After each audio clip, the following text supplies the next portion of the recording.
All right, let's see if anybody comes in.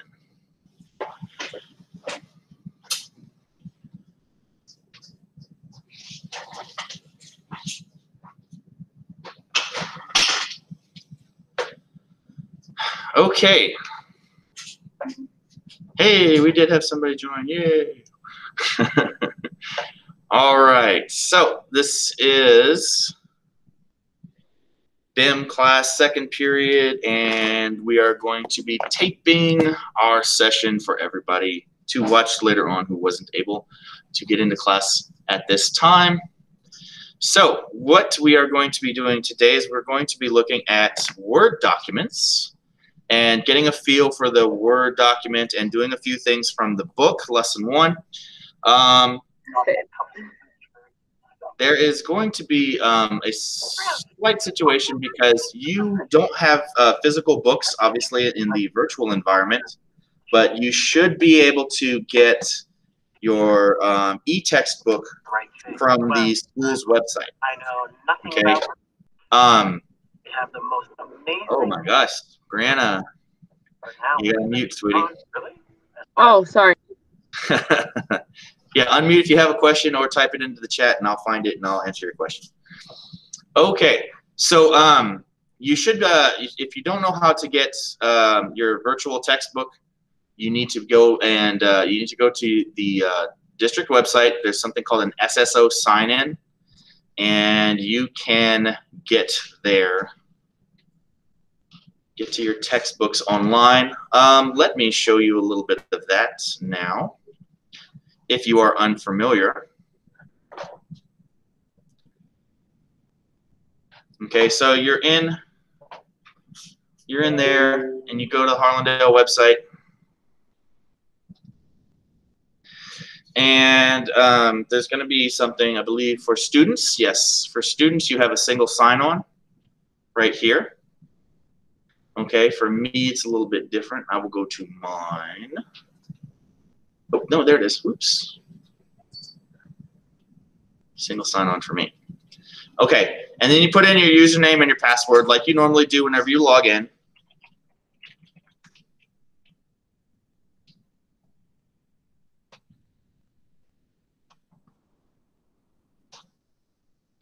Okay, never save my password. Okay, and in your links, you should be able to find something called, where is it? Aha, this, Savas Easy Bridge. Okay, that Savas Easy Bridge is formerly the company known as Pearson, which is the maker of our textbook. Okay, and it's kind of weird. It's kind of weird to get in there. You will not get this screen. This is my screen for the stuff that I have for my classroom. But I will, I'm not entirely sure if the product will be available to you. I've set it up for the classroom. Last year I had to set it up as an assignment. If you don't find it now, I'll go in third period and assign it as a book. And then you guys will be able to find it as a book. But for now, just go ahead and pay attention to the things that I'm doing. So let's see. So you should get to something like this kind of screen. You should get something like this, and there's this massive U, and the massive U will have like a book or an assignment or something like that. And then you click, oh my gosh, it'll when you click on the book, it'll say open a new window, and then it'll bring up this kind of stuff possibly. And then you can find e-text right there, and you can click on e-text, and then it'll load up the textbook. Okay, you will only have the student e-text option. Okay, I have both. And there's the book in virtual format. Okay, if you have problems with this, let me know, and I will try and walk you through it a little bit more. But that is how you get the e-textbook. Okay, I'm going to leave this up for right now. If we need to come back to it, we will come back to it. Okay, so with that said, we're going to talk about Word documents today. Many of you are already very experienced with Word documents. I understand that because you've been doing school for a while, and schools are much more tech heavy than when I was in school, where you actually had to take a class in technology to get technology. Seriously, I had to take a typing class, and that was my first introduction into using technology at school. And then it's like I had to take computer programming classes to use any kind of technology at school. Otherwise, it was all notebooks. So you guys are like really lucky. Anyway, moving on. So you have Word documents. And I will bring up my Word document right now. Okay, and you may not be able to see it too well, but you should be able to see it well enough. Okay, so Microsoft has, over the course of years, been trying to put things into your life. Okay, Microsoft started off as a computer company that was determined to make personal computers much more available to everybody else in the world. Okay, before, when you dealt with computers, it was all line codes. It was called line commands. And you had to know what you were doing. You had to know how to talk to the computer to get anything to happen, to open up any kind of programs, to get anything to find a directory or something like that. You literally, legitimately had to know about computers in advance in order to make computers work in any reasonable fashion. That's why guys who knew computers back in the 80s made tons of money, because they were the only people who knew anything about how to make a computer operate. So what eventually happened is that like Bill Gates and Paul Allen and a bunch of the guys that started up Microsoft said, you know what, we can make this way easier for everybody if we use the mouse to like just point at things that look like the stuff that you want it to do. And that started a computer revolution. It allowed people much easier access to understanding how a computer works. And now you get stuff like Word. And then Microsoft decided, yeah, so everybody's using our computers and everybody's using our Word documents and PowerPoints and Excel spreadsheets and everything, and that's cool, but we want more. And that's why like Microsoft has gotten into Xbox, and Microsoft has MSNBC, and Microsoft has the MSN website network, and Bing, the search engine Bing, because it wanted to take away business from Google. And many of the things that Microsoft does actually loses money, but it gives Microsoft a claw into your life. Do you know that every Xbox Microsoft sells, they lose money on it? Like an Xbox sells for what, $300, $350, something like that, right? You guys bought it. I don't know how many Xboxes you bought recently. Yeah, but an Xbox basically sells for $300. It costs Microsoft $500 to put it together. So literally they lose $150 on every Xbox they sell. But why do they do it? Because they want you on Microsoft products, because they want you using Microsoft things so that they can collect the information about who you are and what you do, not necessarily your name, but your habits, so that they can sell that information and or use that information to make better products and to make things that people want and people will like. So one of the things that they figured out is that back in the day they used to have tabs like this at the top, but then it would just do a little drop-down menu of information pieces, like this little header thing right here. It's like you've got like pictures of things that the header can do, okay? But like in this signature line, it's just got like these two things that tell you with words what it can do, okay? All of Word used to be like this prior to 2007. Every single Word program was just basically like a list of things like this at the top, and you would click on it, and it would be like, there would just be a drop-down menu of stuff that you could do. No pictures, no informational things. It would just literally be a list like this of things that could happen, okay? And once again, you had to know what those words meant. You had to know what those words did, and the only way that people could get good at this stuff is by knowing those things, and the people that knew it got paid big bucks, and the people that didn't had to go to the people who knew it in order to get anything done. So Microsoft decided, once again, not enough people were using this, and they didn't have enough control over enough people, ha ha ha. So they decided to make it easier on everybody in 2007, and they came up with this thing called the ribbon, okay? And the ribbon is this thing right here where all of the little fancy Dan pictures are, showing you kind of sort of a little pictorial representation of what's going on with this, okay? So for example, you have this little A with an arrow up, and what does that do? Okay, you have your words here highlighted, you take this little A up, and what happens? The words get bigger because it's got a letter, and it shows that it's going up and getting bigger. And what does this button do? Well, it makes the letters go down. So as you can see, this A with a red underneath it, what does that do? Oh, well, it changes the color of the things to red. You know, Microsoft basically did a lot of things to where it makes a picture representation like this right here. You want to insert a picture, you go to the Insert tab, and there's a picture of a picture. You know, oh, look, this one is a picture that comes from the World Wide Web, because that's what that little symbol means. It's like World Wide Web picture. Okay, do you want a shape? Here's a picture of shapes. It makes it really easy for people who are not computer experts to understand what's going on. So Microsoft's general design here is that they have made it to where everybody can kind of sort of tell by looking at it, not necessarily reading it, but they can tell by looking at it what each of these buttons do and whether or not they want to use those buttons to do stuff. You understand? Pretty simple in design and theory. Okay. All right. So let's take a look at what we can do. First off, you got cut, copy, paste on the clipboard here. This is allowing you to move information around and then put it in different places. Cut means that it's going to remove it from the page completely. Copy just means that it takes that information and is like, you want to put this also somewhere else? Okay, I'm ready to do that. And then you paste, just puts it somewhere. Bold, italics, and underline.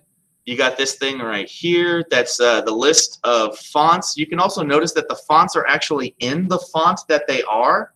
So for example, this Bauhaus 93 looks different than this Baskerville Oldface, and it's like you can see, oh, I'm trying to type up a report about the 80s. So yeah, this font would look really good. Okay, so yeah. Dun, dun, dun, dun, dun, dun. Next to it, you've got the font size. You can automatically adjust with this font size. You can change what the capitalization is. You can make fancier letters if you want to with this thing right here. Here's your left, right, and center. Okay, here's the left, right, and center situation here. All right.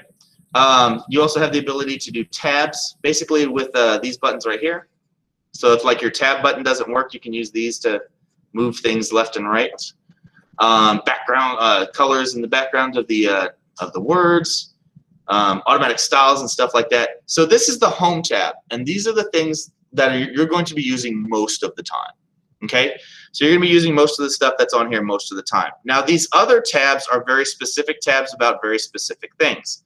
Okay, and each of them has their own ribbon full of things that can be done of that type of situation. So for example, references is a tab. Like if you're doing, you guys have done book reports, right?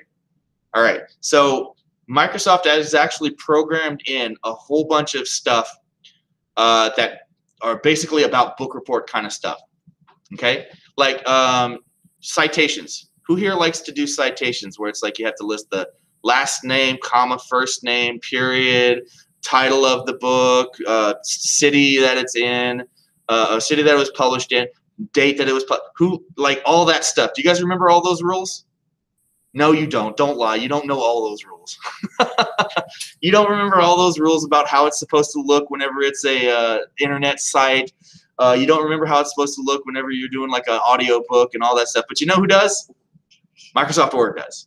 Okay, Microsoft Word knows all those stupid rules. And don't tell your English teacher I said that. I hope no English teachers are watching this podcast.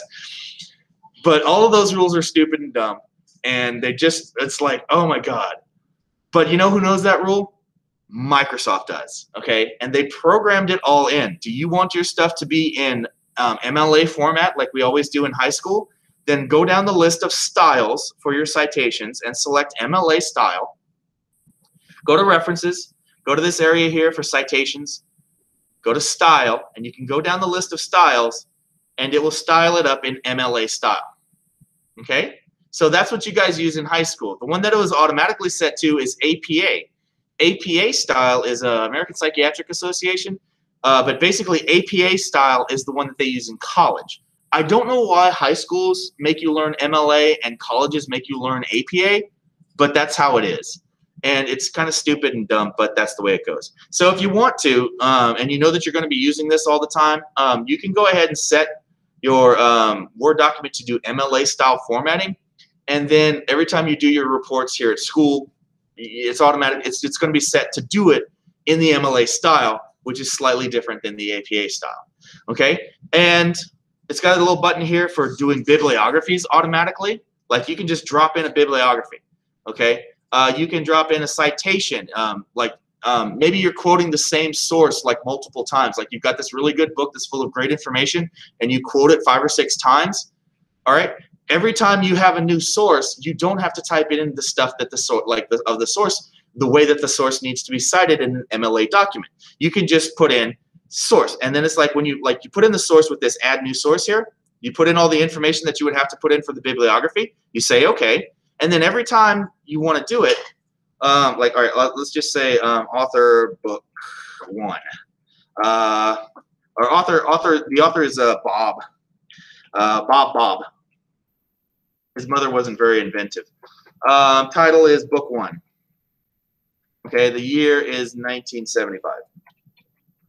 And the city is Hoboken, New Jersey. Oops. Okay, so let's say now we've got a source. Okay, so we're citing sources. There's a source. If you were to type up stuff, according to Bob, this information is true.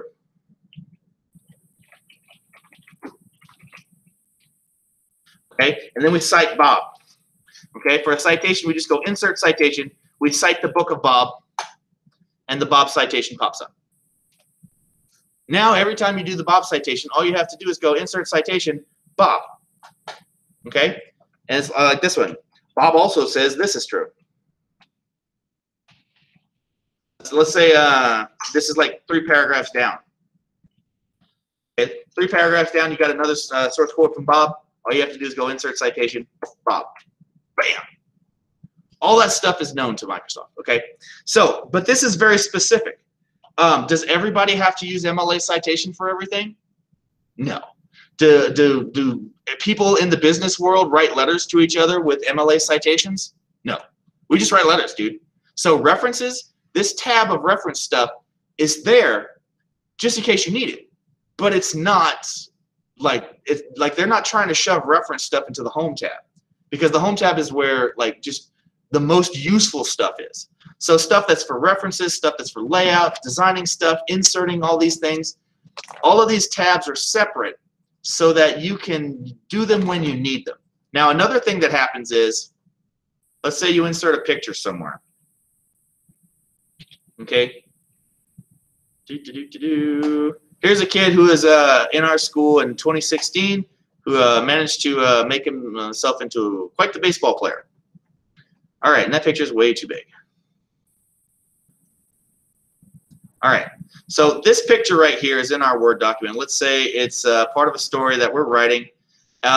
Notice, though, that whenever I click on this picture, it's like I got my normal stuff, but when I click on the picture, another little tool pops up just for pictures. This is called a contextual tab. Contextual tab means in the context that I have this picture selected right now, here are the tools for pictures. We're in a Word document. Are we going to use picture stuff all the time? No. Are we rarely going to use pictures? Probably so. Most of the time, Word documents don't have pictures in them. So that picture tool stuff only pops up whenever a picture is selected. Table tools only pop up whenever you have a table selected. So there are tabs that only pop up whenever you actively have that particular kind of thing selected. Okay, so on the Insert tab, you got a lot of stuff that you can insert, including page breaks, tables, pictures, headers and footers, things like that. Okay, on the Design tab, whoa, get out of here.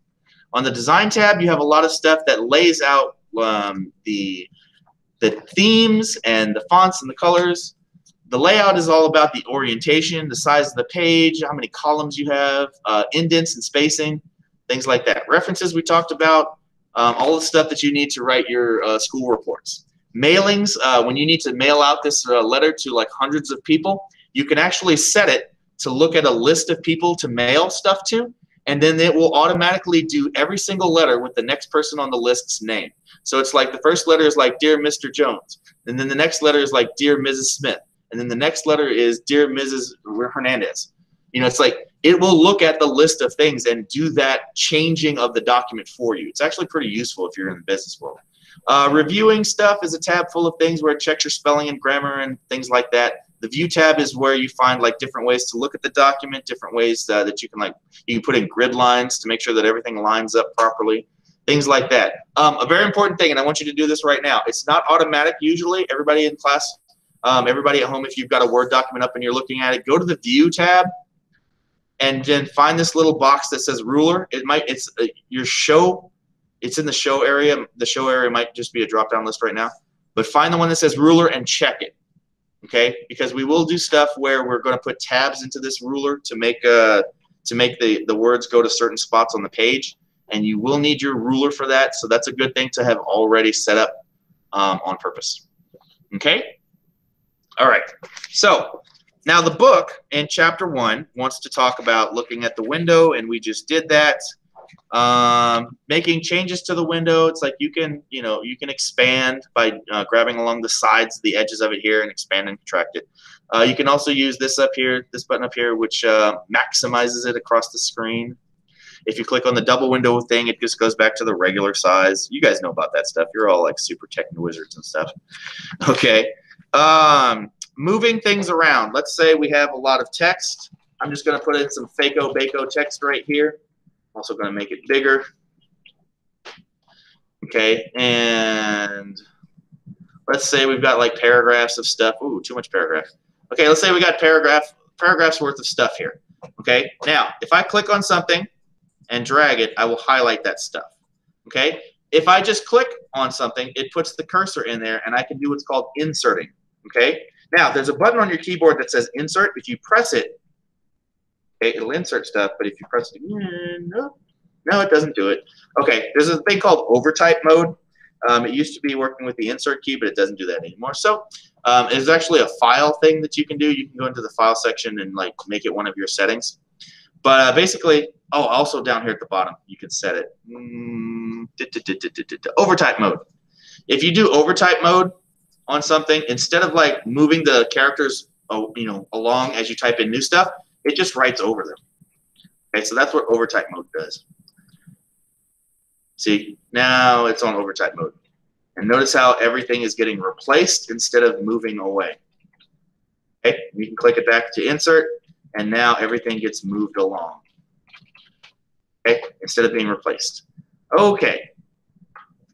So that's just a little thing, insert and overtype mode. Most people just leave it on insert. Now let's talk about clicking on stuff. If you click, you just put the cursor down. That little blinky line is called the cursor. If you double click, it selects a word. If you triple click, if you triple click, it selects the entire paragraph from one point where you press the enter key to the next point where you press the enter key. Okay, so one click puts the line down. 2 clicks selects a word. 3 clicks, and it's hard to do because you're used to double clicking. 3 clicks selects the entire paragraph. Now, if you are selected and you've got your line and you drag through it, you can select a selection. But if you hold down the shift key and you use the up and down and right and left arrows, you can actually use the keyboard to select what you need. Okay, so the up and down arrows, right and left arrows, those can also be used when you hold down the shift key to highlight certain words. Do you want to get to the beginning or the end of the sentence? Okay, press the home key. It goes to the beginning of the word. Press the end key, and it goes to the end of the line. Okay, so beginning of the line with the home key, end of the line with the end key. Now, if you press shift home, if you're on the end or if you're in the middle, it will select everything to the beginning of the sentence. If you are holding down shift end, it'll go and select everything to the end of the sentence. If you hold down control end, it goes to the end of the paragraph.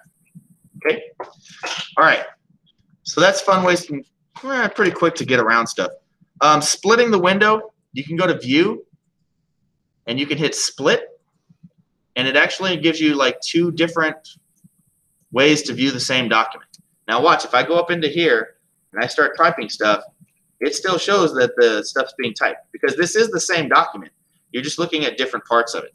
So if you've ever been like typing up a report and you're like, okay, I don't want to say the same thing as I did in that other paragraph, but that other paragraph is like 2 pages up, and it's like I can't look at that at the same time that I'm looking at the stuff down below. You can split the screen, look at the stuff at the top while you're typing in the stuff in the bottom. Okay, that helps out sometimes whenever you're trying to keep your thoughts straight. Headers and footers, pretty easy to do. Okay, this white area up here is basically the header area. It's part of the layout. You have margins. The margins are basically the areas where the page is not like allowing you to print stuff. And why is that? Well, back in the day when they had like these like manual like printers, not like computer printers, whenever you print something up on a document, if you were too close to the edge and there was a slight movement in the printer, then the words would just go right off the side of the page. So they were like, well, how do we prevent that? I know. Let's just not print anything within like a ½ inch of the page. And they're like, oh, that's pretty smart. That way, even if the typewriter moves over a little bit, you still have like an inch of, like a ½ inch of play before everything starts going off the side of the page. Now, do we have a problem with that nowadays? Not so much, But it's something that exists. So anyway, one of the things that they said is let's kind of make it possible to use some of that stuff. So we have up here, if you double click in this like white unused area at the top of the screen, if you double click in this area, you'll get into the header area. And anything that you type in this header area, if you go to a new page, that stuff appears again at the top of that page. Okay, so that's useful for marking like what this document is, like having a date on something and having that date reappear on every single page. Another thing that is there is at the bottom of the page is the same thing. It's just that's called the footer. So the header is something at the top of the page. The footer is something at the bottom of the page. And if you put something in the header or footer, it will appear on every single page that you print. Okay? Saving a document, everybody's pretty good on that kind of stuff. You just go to File. You go to Save if you've got the name on it. If you don't have a name on it yet, you go to Save As. You can choose where you save stuff to, or you can browse around to find the folder that you want it to go to. Okay? Students that are in school, I recommend that you go ahead and find like the you can go to the list on the side here. Find the one with your name or your student ID number on it. That is your student drive. If you save to your student drive, then any computer that you go to at school will have that information available to you because it's on a server. If you save something to the desktop, it is on that computer's desktop, and you have to come back to that computer to get it. Okay? So if you save to the desktop, it will be on this computer only. If you save to your student drive, then you can access it from any computer that you log into with your school access. Okay, so that's chapter 1. Chapter 2 is pretty basic. Chapter 2 talks a little bit about the design tab with layout stuff. Okay, saving a document. It also talks a lot about saving a document with names and stuff like that. Okay, so built-in styles. There are styles when you click on stuff on the Home tab, and you have words and things like that. You can highlight words, or you can select a paragraph, and there's these built-in styles here where you can choose to have it look like a certain way. Okay? Like, for example, if you wanted this to be like strong and like be very interesting looking, you could do that. There's also intense quote looking styles, which causes everything to be blue, have a line at the top and bottom, and also be centered in the document. Okay, so these automatic styles, you can actually create your own style, and we're going to do that a little bit later on. We're going to create a style that's helpful for whenever you're doing your MLA style documents. But these are where you find style options, like right here in this area of the Home tab. Now, that's just for the styles in general. But there are different sets of styles, and that's on the Design tab with this document formatting thing. First off, you have themes, where you can set the background colors and the fonts of the words and all kinds of good, wonderful, groovy stuff like that. And that is a quick way to get a bunch of stuff done. But you can also change the formatting stuff here. You can also change the colors that you're using, and your like this gives you like the range of colors on your thing right here, like with your with the set of colors that you have for your words. This range of colors right here, you can set that on the Design tab with this colors thing. Okay, you can also set your fonts. Okay, which are the basic fonts that you're going to be using. You can set those there. So that's what chapter 2 goes over. Going to the Design tab, clicking on a theme, and finding a theme to use. That is basic. That's the thing you need to understand from chapter 2, or lesson 2 as it is. Okay, editing and correcting documents. We already talked about inserting text and using insert and overtype mode. Keyboard commands. We've already talked a little bit about that, how to do those kind of things. Selecting and replacing text. You highlight text, you can use cut and paste and stuff like that. We've already talked about that a little bit. Canceling. If you find out that you were like selecting something and it's weird and you selected the wrong thing, just go to your keyboard and press the escape key. Okay? If you've got something weird going on, pressing the escape key is usually a good way to like make it not do something. Okay? Oh, if you wanted to select all of the text in your document, Control A. Hold down the Control key. Look on your keyboard right now. See that one at the bottom left-hand corner that says CTRL? That means control. Hold down control, press the A key. It highlights all of the text in the main part of your document. It does not do the header or footer. Okay, it doesn't do the header or footer. If there's quoted text in a text box or something like that, it might not select the words in the text boxes. But if you say Control A, all of the normal text in there will get highlighted, and then you can do something to all of it. Okay, you can do Arial and then change it to like 18-point font. And then that is, ta-da, everything is changed for all of the stuff in your document. Okay? Undo, redo, and repeat. Folks, I like to tell people that Control Z is your friend.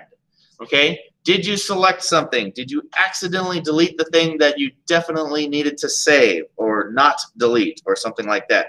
Hold down the Control key and press Z. Z, Z, Z. And then you will get back the thing that you just did by accident or screwed up or whatever. Now, maybe you look at what you just did and you say, no, actually, I like it that way. That I thought I accidentally did, but I didn't accidentally do because actually it looks good that way. Hold down Control, press Y, and it will redo the thing that you just undid. Do you understand? So if you press Control, if you do something, like I'm going to delete this paragraph. I'm going to highlight this paragraph. I'm going to delete it. Oops, that was bad. Control Z. It's back now, but I really think, yeah, let's go ahead and delete it. Control Y. It redoes the delete. See how that works? So sometimes if you need to like see like how things work with and without stuff, or you did something and you want to see how it looks in comparison to the other one, you can go Control Z, Control Y, Control Z, Control Y, Control Z, Control Y, and then you can check and see like how it looks with and without. Okay. The Control Y actually can be used a bunch of times, and it can be used to repeat things. Okay. You can also do Control Z a number of times. You can do it a bunch of times. There are certain limits. Control Z has a limited number of how many times it will Control Z back to the starting point, but sometimes it will allow you to go back all the way to when you started the document, and then the document that you pulled up will be the completely unchanged version. Okay? All right. So that is all the way through lesson 3. Now, that's good times. That's good stuff. And we are running out of time now, so I'm going to go ahead and close up. And I'm going to stop presenting. Okay. So that was a little bit of... No, I'm not presenting. I stopped presenting. Yay. Okay. So that was a little bit about what the Word screen looks like. Microsoft's designs and trying to rule the world and get you to use their products in as many ways and shapes and forms as possible, even if it costs Bill Gates money to do it. What we are going to do next is I'm going to say a lot of words, and those words have meanings, and you guys might not know what those words mean.